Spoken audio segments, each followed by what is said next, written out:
Kita harus memberikan harapan bahwa pandemi COVID-19 akan bisa tertangani dengan cepat, adil, dan merata. Kita tahu bahwa no one is safe until everyone is. Kemampuan dan kecepatan antar negara dalam menangani COVID-19 termasuk vaksinasi sangat timpang.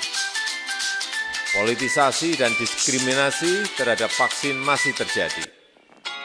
Hal-hal ini harus bisa kita selesaikan dengan langkah-langkah nyata. Di masa depan, kita harus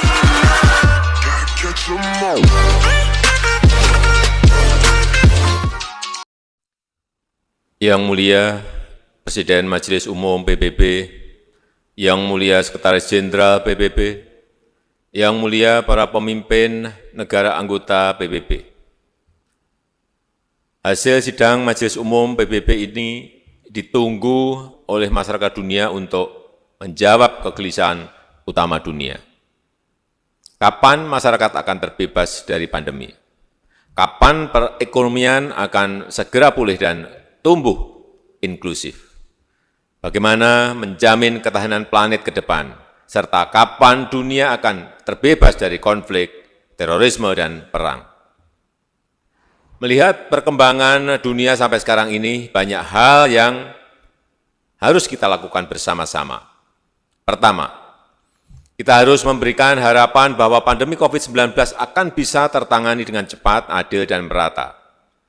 Kita tahu bahwa no one is safe until everyone is. Kemampuan dan kecepatan antar negara dalam menangani COVID-19 termasuk vaksinasi sangat timpang. Politisasi dan diskriminasi terhadap vaksin masih terjadi. Hal-hal ini harus bisa kita selesaikan dengan langkah-langkah nyata. Di masa depan, kita harus menata ulang arsitektur ketahanan kesehatan global, Global Health Security System. Diperlukan mekanisme baru untuk penggalangan sumber daya kesehatan global, baik pendanaan, vaksin, obat-obatan, alat-alat kesehatan, dan tenaga kesehatan secara cepat dan merata di seluruh negara.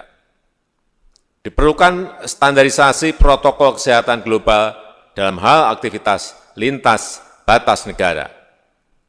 Misalnya, perihal kriteria vaksinasi, hasil tes, maupun status kesehatan lainnya.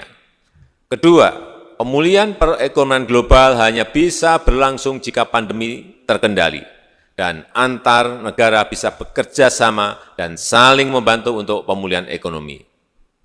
Indonesia dan negara berkembang lainnya membuka pintu seluas-luasnya untuk investasi yang berkualitas, yaitu yang membuka banyak kesempatan kerja, transfer teknologi, peningkatan kapasitas sumber daya manusia, dan berkelanjutan. Ketiga, komitmen Indonesia terhadap ketahanan iklim, pembangunan yang rendah karbon, serta teknologi hijau sudah jelas dan tegas. Tetapi, proses transformasi energi dan teknologi tersebut harus memfasilitasi negara berkembang untuk ikut dalam pengembangan industri dan menjadi produsen teknologi. Pandemi COVID-19 mengingatkan kita tentang pentingnya penyebaran sentra produksi kebutuhan vaksin di dunia di banyak negara. Keempat, kita harus tetap serius melawan intoleransi, konflik, terorisme, dan perang. Perdamaian dalam keberagaman, jaminan hak perempuan, dan kelompok minoritas harus kita tegakkan. Potensi praktek kekerasan dan marginalisasi perempuan di Afghanistan, kemerdekaan Palestina yang semakin jauh dari harapan, serta krisis politik di Myanmar harus menjadi agenda kita bersama. Pemimpin ASEAN telah bertemu di Jakarta dan menghasilkan 5 Point Consensus yang implementasinya membutuhkan komitmen militer Myanmar. Harapan besar masyarakat dunia tersebut harus kita jawab dengan langkah nyata, dengan hasil yang jelas. Itulah kewajiban yang ada di pundak kita, yang ditunggu masyarakat dunia, itulah kewajiban kita untuk memberikan harapan masa depan dunia. Yang mulia, tahun 2022 Indonesia akan memegang presidensi G20 dengan tema besar Recover Together, Recover Stronger. Indonesia akan berupaya agar G20 dapat bekerja untuk kepentingan semua, untuk negara maju dan negara berkembang, utara dan selatan, negara besar dan kecil, negara kepulauan dan pulau-pulau kecil di Pasifik, serta kelompok rentan yang harus diprioritaskan. Inklusivitas adalah prioritas utama kepemimpinan Indonesia. Inilah komitmen Indonesia untuk membuktikan no one left behind. Ekonomi hijau dan berkelanjutan juga akan menjadi prioritas. Indonesia paham bahwa Indonesia memiliki nilai yang strategis dalam isu perubahan iklim. Untuk itulah kami terus bekerja memenuhi komitmen kami.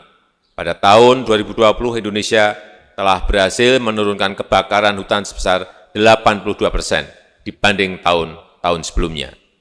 Laju deforestasi turun signifikan, terendah dalam 20 tahun terakhir.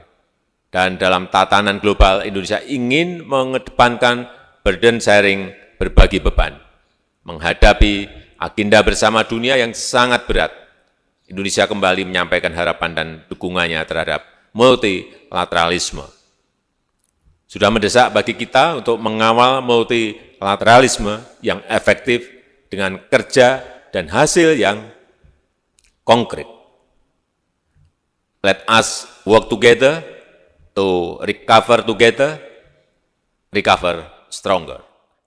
Terima kasih.